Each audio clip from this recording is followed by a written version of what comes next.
Bueno, pues le damos las gracias a Dios por la presencia hoy. Nos está acompañando el padre Carlos Triana. El padre Carlos es de origen colombiano, pero está en México. El padre es budista. Él ha escrito varios libros y pues nos acompaña esta noche. Muchas gracias, padre, por acompañarnos. Dios lo bendiga. Padre Carlos, Padre Tocayo, buenos días. Un gusto estar con ustedes.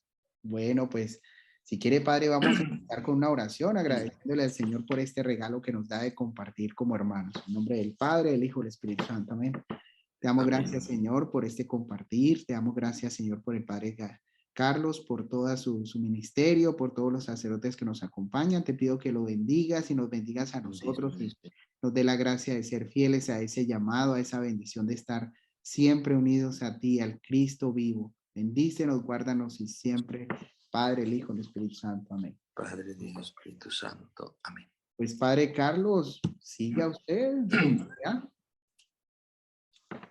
Pues mis hermanos, habíamos dicho que nuestra reflexión de hoy va a ser sobre el anuncio de la palabra, la principal tarea del sacerdote. Bueno, esto lo dice San Juan Pablo II en varios documentos, en Pastores Davo Bovis, en Directorio para la Vida y Ministerio de los Sacerdotes. Pero yo lo quiero hoy como argumentar para que todos mis hermanos lo vean con claridad, que realmente la principal misión que tenemos para evangelizar, la principal tarea para evangelizar, la principal tarea sacerdotal es el anuncio de la palabra. Queridos hermanos, yo quisiera llevarlos como en un itinerario, en un caminito basado en la palabra de Dios. Y este itinerario comienza con esta gran verdad de fe revelada en la Escritura en Primera de Timoteo 2:4. Ahí se nos dice que Dios quiere que todos los hombres se salven. Ese es nuestro Dios, un Dios de salvación. Ese es nuestro Dios, como dice Nehemías, un Dios que se deleita salvando, no condenando, salvando. Y es que lo más importante que podemos nosotros, por decirlo así, lograr, el negocio más grande que podemos hacer en esta vida, es el negocio de nuestra salvación, es salvarnos y trabajar por salvar a las personas. San Juan Eudes, el fundador de mi congregación, lo dice contundentemente. Vale más salvar un alma que conquistar 1000 mundos. La salvación es la tarea principal. La salvación es el objetivo principal, la salvación eterna. Y Jesús lo dice también contundentemente cuando nos dice, ¿de qué le sirve al hombre ganar el mundo entero si pierde su alma? Este mundo como que nos ha llevado a olvidar esa dimensión trascendente de nuestra vida, buscar el cielo, el más allá, la vida eterna. Y este mundo nos ha como paralizado en las cosas de la tierra, nos ha hecho admirarla, en el brillo de la tierra nos ha hecho estancarnos y nos ha hecho perder la mirada trascendente. Pero yo hoy quiero recordarles a mis hermanos que vale más la salvación eterna que cualquier cosa, que para eso estamos los sacerdotes, para ayudarle a Dios a lograr su objetivo. Dios quiere que todos los hombres se salven. Y mis hermanos, ese Dios que quiere que todos los hombres se salven, encontró un problema, si me dejan hablar así coloquialmente. Encontró un problema para salvarnos. Y el problema es que los hombres tenemos pecado. Y el pecado ensucia, mancha nuestra vida, nuestra alma, nuestra persona. Y el Apocalipsis enseña que al cielo nada sucio puede entrar. Y nosotros estamos sucios por el pecado. Y al cielo nada sucio puede entrar. Y entonces ese Dios que quiere que todos los hombres se salven, solucionó la situación, limpiándonos del pecado. No encontró ninguna sustancia capaz de borrar pecados, pero se inventó por su gran amor que la sustancia que nos borrara pecados, porque son muy graves los pecados, fuera la sangre de su Hijo Jesucristo derramada en la cruz. Y por eso, como dice Juan 3, 16, 17, y este es el segundo texto en este itinerario que les voy marcando para llegar a comprender que lo más importante es el anuncio de la palabra. El texto de Juan 3, 16, 17 dice: tanto amó Dios al mundo. Ese Dios que nos quiere salvar nos ama, nos ama. Y tanto amó Dios al mundo que le entregó a su Hijo. Y el verso 17 dice, 3:17, no para condenar al mundo, sino para que el mundo se salve por medio de él. Sí, a este mundo pecador, Dios que nos quiere salvar, encontró la forma de salvarnos, enviando a su Hijo para que muriendo en la cruz, derramando su sangre por el perdón de nuestros pecados, nos limpiara y nos hiciera dignos de entrar al cielo, porque al cielo nada sucio puede entrar. Mis hermanos, esta es la maravilla del misterio de nuestra salvación. Es Dios el que quiere salvarnos. Es Dios el que toma la iniciativa de salvarnos. Y es Dios el que pone los medios para salvarnos. Y su principal medio es nuestro Señor Jesucristo. Digamos mejor, su único medio. Él es el mediador de la nueva alianza. Él es el único Salvador. Nuestro Señor Jesucristo. El tercer texto que quisiera poner a su consideración en este itinerario es Hechos 4:12. En Hechos 4:12 se percibe a la primera comunidad cristiana entendiendo este misterio en lo que se puede entender. La primera comunidad cristiana grita: no hay ningún otro nombre dado a los hombres en el que podamos ser salvados, sino el nombre de Jesús.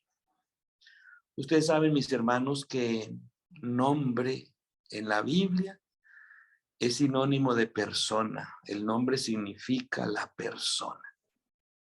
No hay ninguna persona, sería la traducción. No hay ninguna persona dada a los hombres en que podamos ser salvados, sino la persona de Jesús. Esa es la convicción de la primera iglesia. La primera iglesia entendió esto que estamos meditando. Entendió, y ojalá esa fuera convicción también de nosotros los sacerdotes. Convicción de nosotros. Bueno, y convicción de toda la iglesia y de todo el pueblo de Dios. El pueblo creyó, entendió que Dios es Dios de salvación. El pueblo entendió que Dios nos salva a través de su Hijo Jesucristo.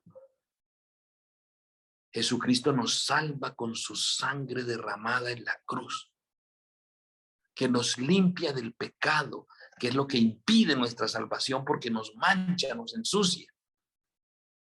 Y entonces el pueblo, convencido en fe de todas estas verdades, proclaman con toda seguridad: no hay ningún otro nombre dado a los hombres en que podamos ser salvados, sino el nombre de Jesús. Pues bien, mis hermanos, llegamos a este punto de la reflexión y se suscita una pregunta. Normalmente se suscita esta pregunta. Está bien, ¿ahora qué debo hacer yo para salvarme? ¿Qué debo hacer para salvarme? Esa pregunta la hizo un carcelero a Pablo y a Silas. Bueno, esa pregunta también la hizo un grupo de personas que escucharon a Pedro en el primer querigma que Pedro predicó. Pero yo quiero referirme a la pregunta que hace el carcelero en Hechos 16:30. Mis hermanos, recuerden el contexto. Pablo y Silas están en la cárcel. Lo voy a decir así coloquialmente. Todos los discípulos estaban siendo perseguidos por anunciar que Jesús es el Salvador del mundo. Es el Dios que salva. Las autoridades prohíben a los discípulos que llenen a Jerusalén de esas enseñanzas. Y sin embargo, los discípulos decían, tenemos que obedecer primero a Dios antes que a los hombres. Y con más ímpetu anunciaban que Jesús es el Salvador. Y sufrieron por eso muchas penas, persecuciones, cárceles. Y las autoridades hasta reconocían, ustedes han llenado a Jerusalén de las enseñanzas de Jesús. Oye, que eso es un regaño, pero eso es un elogio. Qué bueno que dijeran de nosotros, usted ha llenado ese pueblo de su parroquia de las enseñanzas de Jesús. Usted ha llenado Estados Unidos de las enseñanzas de Jesús.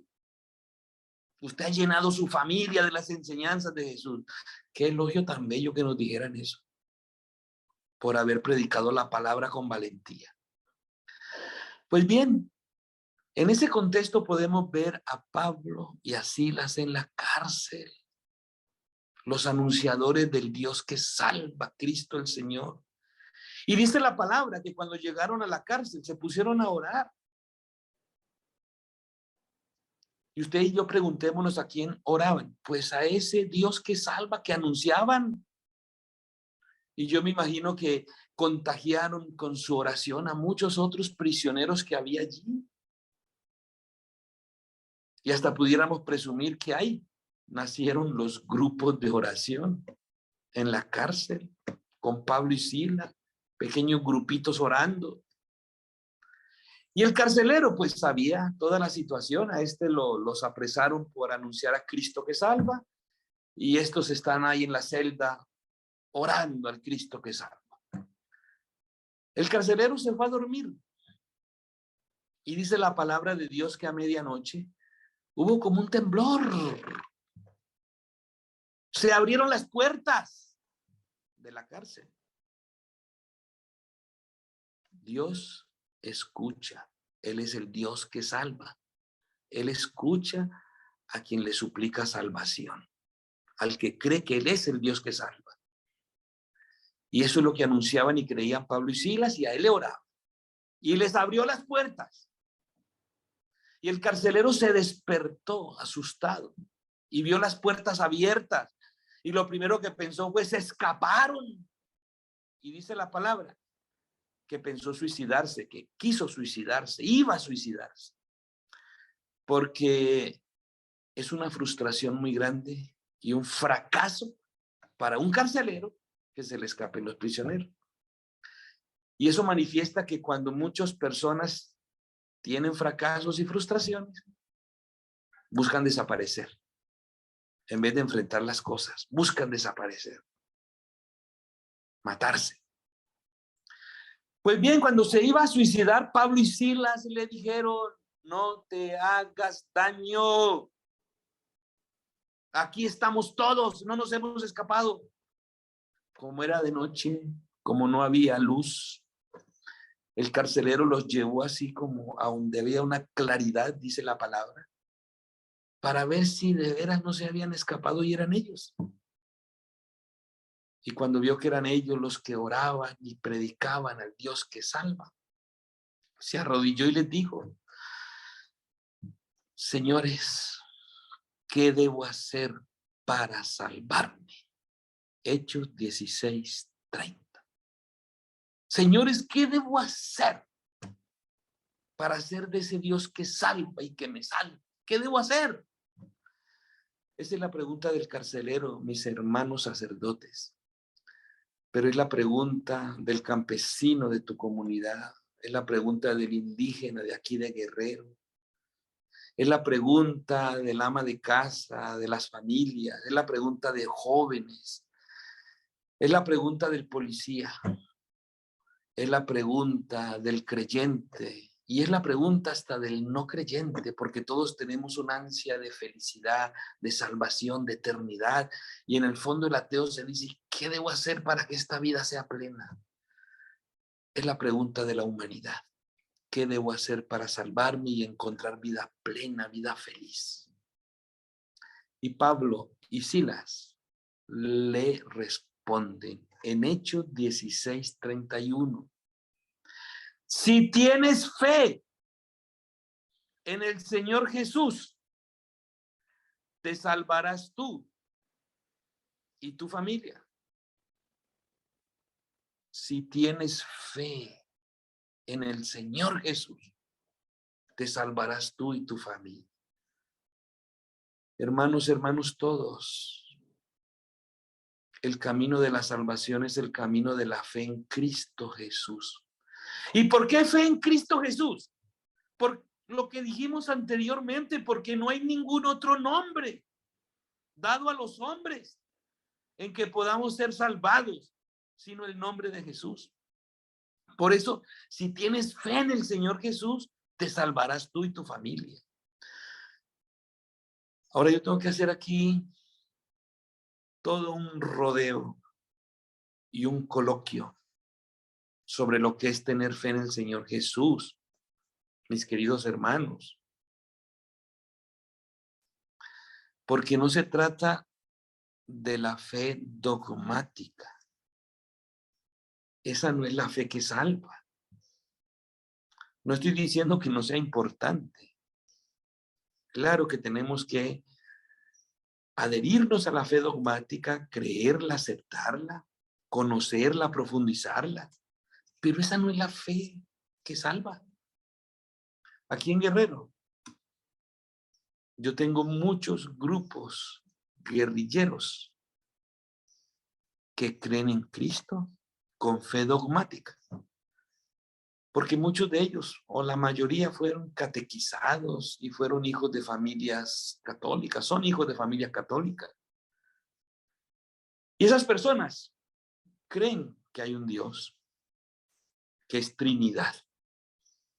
Se santiguan, Padre, Hijo, Espíritu Santo, amén.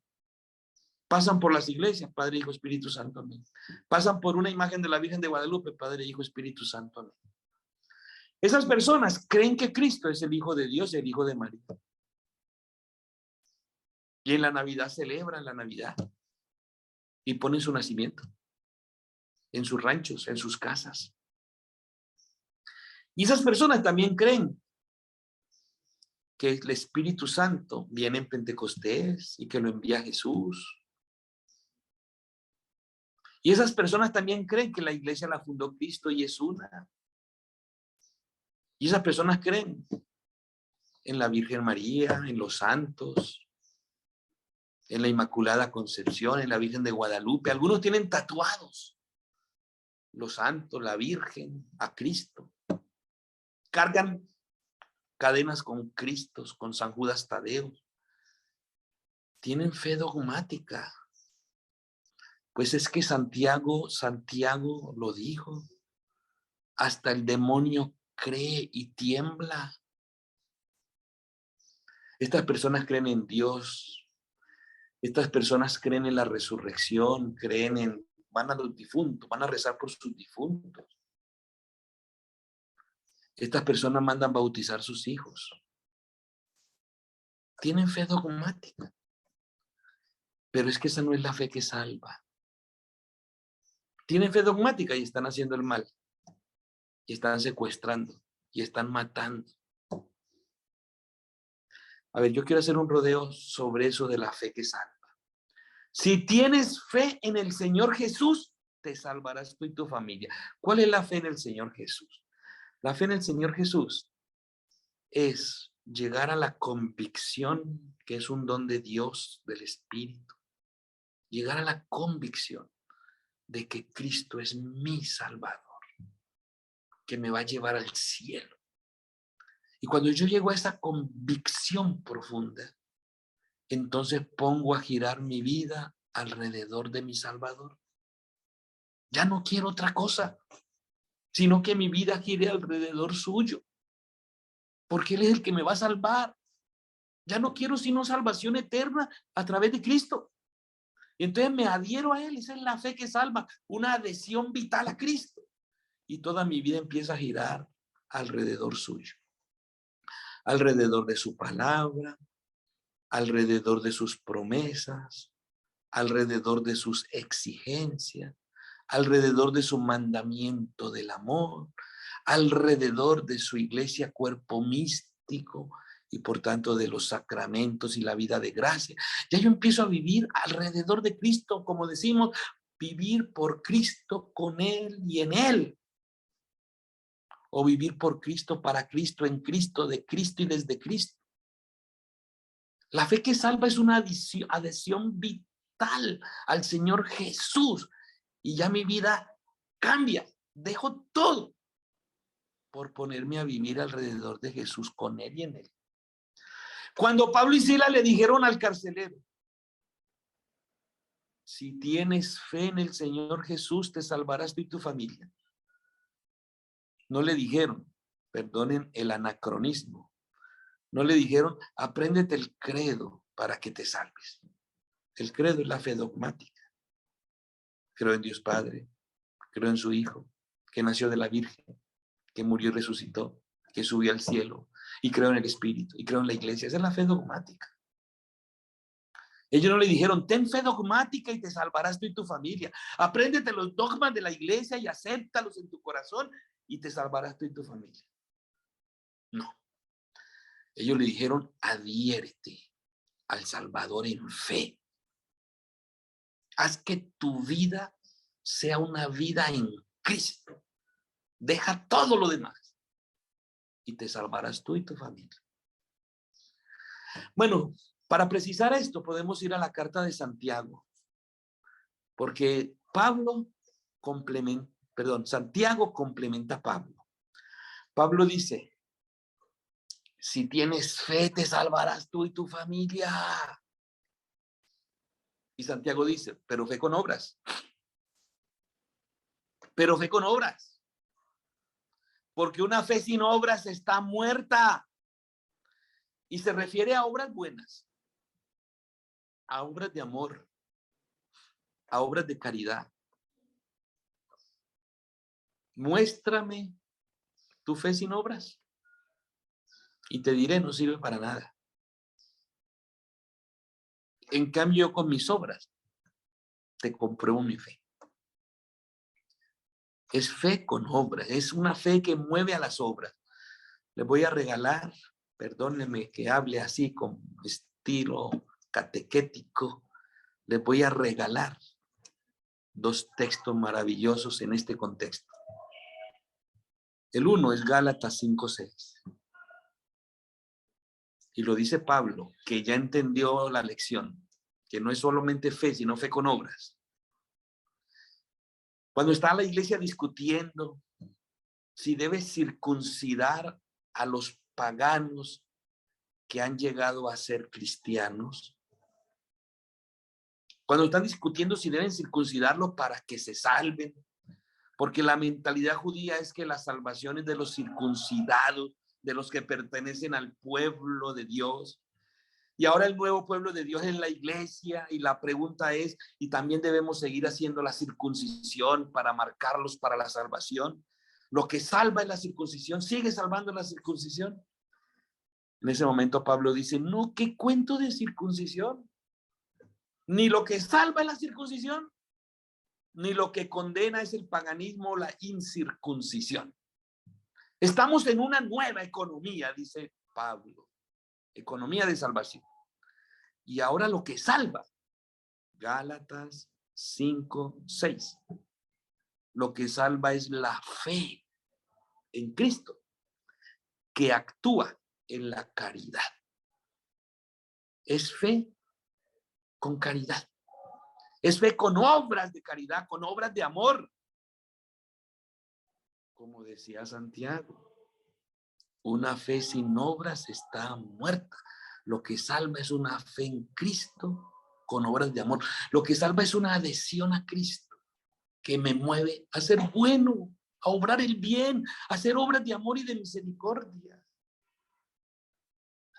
Y el otro texto que les quiero regalar, bien conocidísimo, 1 Corintios 13, donde Pablo, otra vez Pablo, nos dice, puede que yo tenga una fe muy grande, muy grande. Una fe en Dios, una fe en Cristo. Pero si no tengo amor, de nada me sirve. Si no tengo amor, obras de amor, ¿para qué? Eso es lo que le pasa a mis guerrilleros de Guerrero. Tienen una fe, tienen tatuada la Virgen de Guadalupe, cargan un Cristo de oro aquí en el pecho, se santiguan, creen en la Virgen de Guadalupe, en San Judas Tadeo, mandan bautizar a sus hijos, creen en Dios, pero no tienen obras de amor, tienen obras de mal. Y lo que salva es una fe que actúa en la caridad, una fe con obras de amor y de misericordia. Bueno, mis hermanitos, ahí vamos en este itinerario. A la pregunta, ¿qué debo hacer para salvarme? La respuesta es, ten fe en el Señor Jesús, que te mueva a hacer obras de amor y te salvarás tú y tu familia. La otra pregunta que viene en este itinerario es, bueno, ya lo entendí, fe en Cristo con obra, pero ¿cómo lograr esa convicción de que Cristo es mi Salvador y cómo lograr esa fe? ¿Dónde puedo encontrar fe? Pues la fe ni se compra ni se vende, ni está en ningún lugar. No hay litros de fe. La fe se logra por dos caminos, por lo menos les comparto esto, por lo menos dos caminos se logra la fe en el Señor Jesús. El primer camino es pidiéndola, porque la fe es un don. La fe es un don. Miren, cuando el Señor les preguntó a los discípulos, ¿quién dice la gente que soy yo? ¿Quién dice la gente que soy yo? ¿Quién dice? Y dijeron unos que Juan el Bautista, otros que Elías, otros que uno de los profetas antiguos. ¿Y ustedes quién dicen que soy yo? Y Pedro dijo, tú eres el Mesías. Esa es mi convicción, tú eres el Mesías, el Hijo de Dios vivo, el que tenía que venir al mundo, el Salvador, tú eres el Mesías. Esa es una proclamación de fe. Y Jesús felicitó a Pedro y le dijo, te felicito, Simón, hijo de Juan, porque eso no te lo ha revelado la carne ni la sangre. Eso te lo ha dado mi Padre, esa convicción de fe te la ha dado mi Padre. Mi Padre es el que te ha convencido de que yo soy su Hijo, el Mesías que Él envió. Porque la fe es un don que viene de arriba. Y no solamente la fe la da el Padre, la da el Hijo. También los discípulos le dijeron al Hijo, a Jesús, Señor, creemos, pero aumenta nuestra fe. También el Señor Jesús concede fe. Y también la fe es un don del Espíritu. En el catálogo de los dones del Espíritu está la fe. La fe es un don de la Trinidad. La fe es un don de Dios. La fe es un don de lo alto. Y si es un don, el camino para obtenerla es pedirlo, pedir ese don. Ese don hay que pedirlo, Señor, dale más fe a mi familia. Señor, aquel amigo que no cree, ábrele el corazón a la fe, ilumínalo con la luz de la fe. Señor, aquella personita que está bien alejada de las cosas espirituales, tráela en fe para que te experimente como el Dios vivo. La fe hay que pedirla. La fe es un don. Pero ¿cómo más se obtiene la fe? Y aquí viene tal vez el momento medular de esta reflexión. Lo dice Romanos 10:17. La fe entra por el oído. La fe, padrecitos, amigos y hermanos míos, la fe entra por el oído. Fides exauditu, Romanos 10:17. La fe viene por la escucha de la palabra. La fe viene por la escucha de la palabra de Dios. En el oyente de la palabra, el Espíritu Santo obra una maravilla, un misterio, un milagro. Porque es que el Espíritu Santo viene en cada palabra que el oyente escucha, porque la palabra fue inspirada por el Espíritu. En cada palabra late el corazón del Espíritu. Y cuando hay oyentes de la palabra, en esos oyentes el Espíritu actúa a través de la palabra que llega, de la palabra recibida, de la palabra acogida. Y ahí el Espíritu obra un misterio. Convence, porque Él es el que convence. Convence en la fe a la gente. La llena de fe. La confirma en la fe. Le hace ver de manera nueva el misterio de la fe a Cristo, su iglesia, sus promesas, la salvación eterna. El Espíritu obra en el oyente a través de la palabra que el oyente acoge, recibe, acepta. Por eso dice Pablo, inspirado por el Espíritu Santo, Romanos 10:17, la fe entra por el oído. La fe entra por la escucha de la palabra. Si tú quieres que tu parroquia se llene de más fe, haz que la comunidad escuche la palabra. Vuelve a tu comunidad oyente de la palabra. Tú quieres que tu familia, sacerdote, tu familia de papá, mamá, hermanos, sobrinos, sean familia de fe, de mucha fe. Haz que tu familia sea oyente de la palabra. Favorece la escucha de la palabra.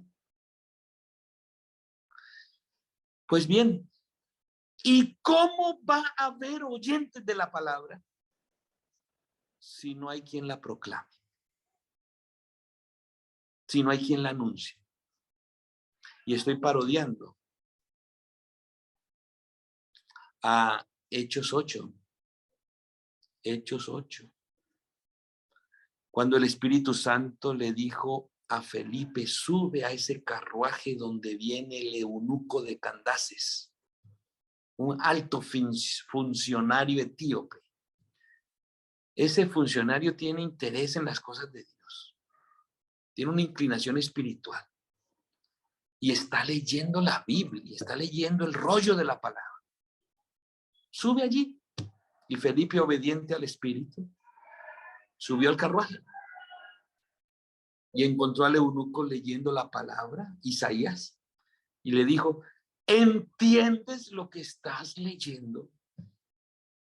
Y le dice, ¿cómo lo voy a entender si no tengo quien me lo explique? Y entonces Felipe se puso a explicarle. Y de un texto de Isaías le explicó todo el misterio de Jesús, porque toda la escritura se refiere a Jesús. Evangelizó al eunuco. Y como el eunuco estaba escuchando la palabra y la fe entra por el oído, le entró la fe. Creyó en Jesús. Le nacieron ganas de adherirse a él, de vivir una vida con él y para él. Y le dijo a Felipe, mira, ahí hay un charco con agua. ¿hay algún inconveniente que ya me bautices en este viaje? Y Felipe lo bautizó. El bautismo es el sacramento de la fe, donde uno se adhiere a Cristo y uno comienza un camino de fe para salvarse. Y el eunuco, dice la palabra, continuó su viaje con mucha alegría. La alegría de la fe, la alegría de Dios en su vida, la alegría del Espíritu, que es óleo de alegría. Mis hermanos, ¿cómo va a haber oyentes de la palabra? Hombres y mujeres evangelizados, si no hay quien les proclame la palabra, si no hay quien anuncie el mensaje de la salvación. Por eso, mis hermanos, la principal tarea de la iglesia, que es evangelizadora. La misión de la iglesia es evangelizar. Pero al evangelizar hay muchas tareas, muchos rubros para hacer la evangelización. Nosotros los sacerdotes hacemos la evangelización con 3 rubros. Somos profetas, sacerdotes, reyes. Hacemos la tarea de la evangelización a través de vivir como profetas, anunciando la palabra. Hacemos la tarea de la evangelización en el rubro del sacerdote, celebrando la fe. Y hacemos la tarea de evangelización en el rubro de reyes, la dimensión real, pastoreando al pueblo, sirviéndolo. Pero aquí quiero decir que de las 3, la principal tarea es la profética. Es anunciar la palabra. Porque si no hay anunciadores de la palabra, no hay oyentes. Y si no hay oyentes, no hay fe. La fe entra por el oído. Y si no hay fe, no hay salvación. Porque si tienes fe, te salvarás tú y tu familia. Y si no hay salvación, frustramos el plan de Dios, que quiere que todos los hombres se salven. Sí, hermano sacerdote, tu tarea principal es anunciar la palabra. El paradigma sacerdotal, presbiteral, no es el paradigma litúrgico, sacerdotal, celebrativo. Ese ha sido el paradigma con que hemos vivido el sacerdocio los últimos años y siglos. Pero no es así. El primer paradigma 1, sacerdotal, es anunciar la palabra, es lo profético. Porque anunciar la palabra hace que haya oyentes que tengan fe. El segundo rubro, ser sacerdotes, es celebrar la fe. Los sacerdotales celebrar en los sacramentos y en las oraciones y en la liturgia y en la devoción y religiosidad popular es celebrar la fe. Pero para celebrar la fe primero hay que tenerla. Y para tenerla hay que anunciar la palabra. Primero anunciar la palabra para que haya oyentes que se llenen de fe. Cuando no ponemos lo profético como lo principal, entonces puede que en la fiesta patronal tú tengas mucha gente. Y en la misa dominical, mucha gente. Y en Semana Santa, mucha gente. Pero sin fe. Sin fe, celebrando sin fe. Cumpliendo por cumplir observancia religiosa, pero celebrando sin fe. Lo sacerdotal es la celebración, es lo celebrativo. ¿Pero qué se celebra? La fe. Pero para celebrar la fe, primero tienes que tenerla. Primero hay que hacer comunidades de fe a través de lo profético, para después celebrar esa fe que la gente ha aceptado en su vida. Por eso mi tesis, por eso mi predicación, mi enseñanza, mi ruego, mi exhortación es a que entendamos que la tarea principal de nuestra vida es anunciar la palabra, predicar la palabra, catequizar, llevar el evangelio a todas las personas. Eso es lo primero que tenemos que hacer. Eso es lo primero que tenemos que hacer. Primero celebrar, primero predicar, no celebrar. La celebración tiene que ser consecuencia de lo primero, de la fe.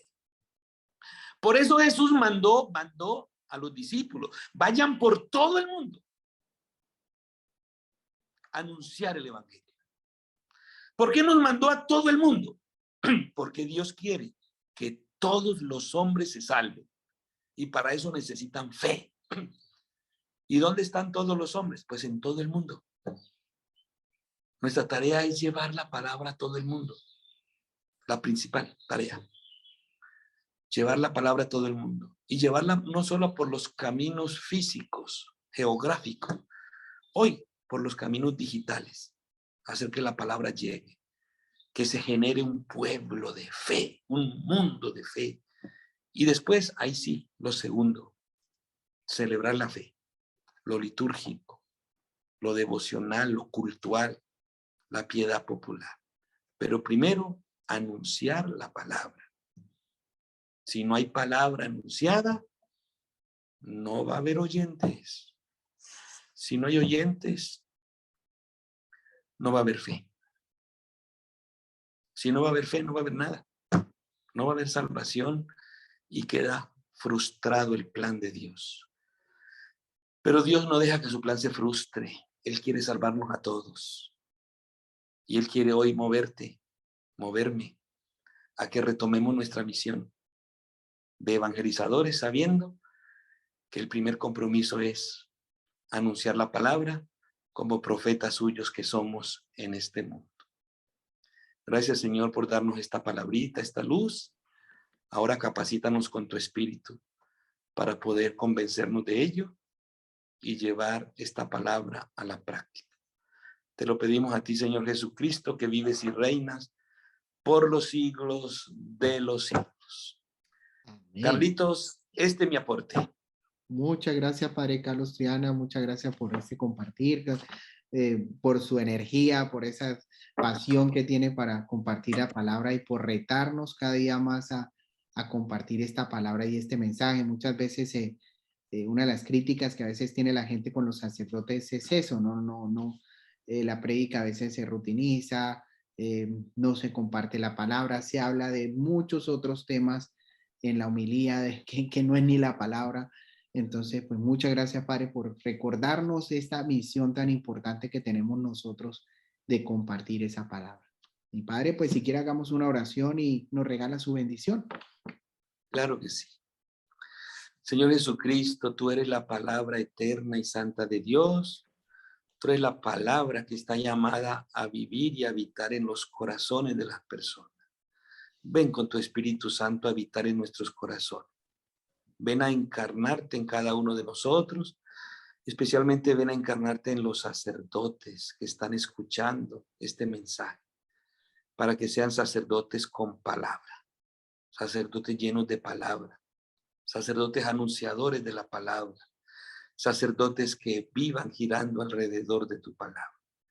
A todos ellos, Señor, y también para mí, solicitamos tu gran bendición, que nos acompañe, que nos proteja y que nos libre del mal. El Señor esté con ustedes. Y con tu espíritu. Y la bendición de Dios Todopoderoso, Padre, Hijo y Espíritu Santo, descienda sobre ustedes y los acompañe siempre. Amén. Muchas gracias. Encomiendo a tu oración. Dios los acompañe. Dios los acompañe. Dios lo bendiga, Padre.